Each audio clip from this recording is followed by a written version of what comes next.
Hey everyone, Shannon here from Catapult Consulting Group. That's CatapultConsultingGroup.com. And today I am on to talk about why you've been dealing with chronic quiet quitting.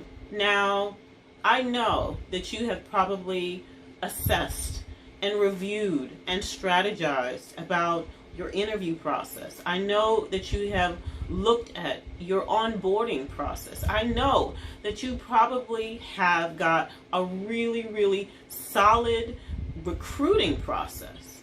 But there's an element that's often overlooked that I believe is contributing to the quiet quitting.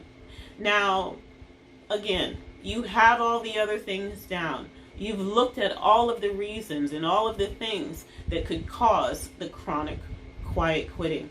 But there's one element that is so important when you are bringing great people on board, and that is being transparent about the issues that they're going to walk into, about the challenges that they're going to have, about some of the, let's say, idiosyncrasies that they're not aware of during the interview.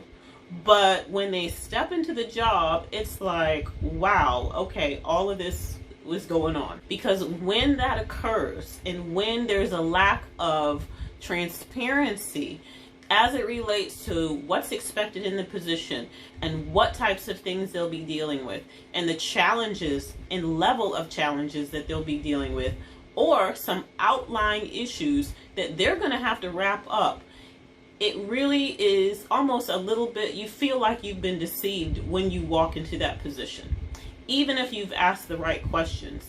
And I know this happened to me as a senior leader.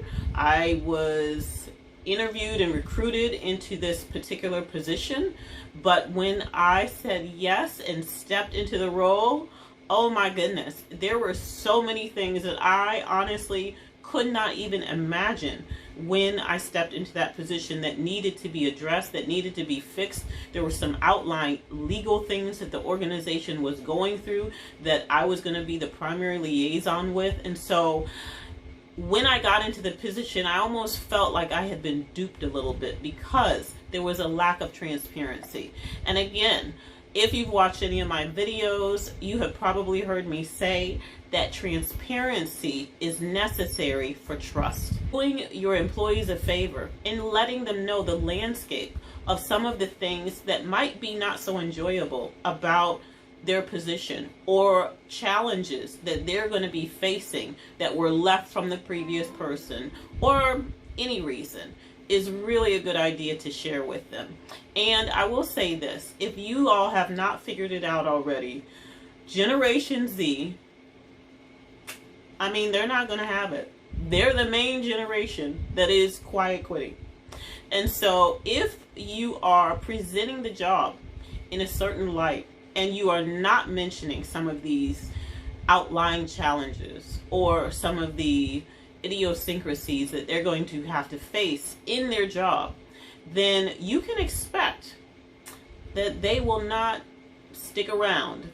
And that's really not productive. So save yourself some time, be transparent. If the person is one who likes a challenge, they're up for it, and you have presented all of the information, gotten the feedback, incorporated it into your behavioral interview, because you want to make sure that you do a behavioral interview, and they seem like a good fit, then of course move forward. But if you're getting any checks and they are really hesitant about some of those challenges, then you know not to waste your time. Because the worst thing is to get someone in that position, have them quiet quit, and then that entire investment that you have spent pursuing them and bringing them in and engaging them in interviews has been a complete waste of time. So share the challenges and don't allow anybody to feel like they have been blindsided when they step into the role, and you will start that relationship of engagement and trust with your new hires and your workforce.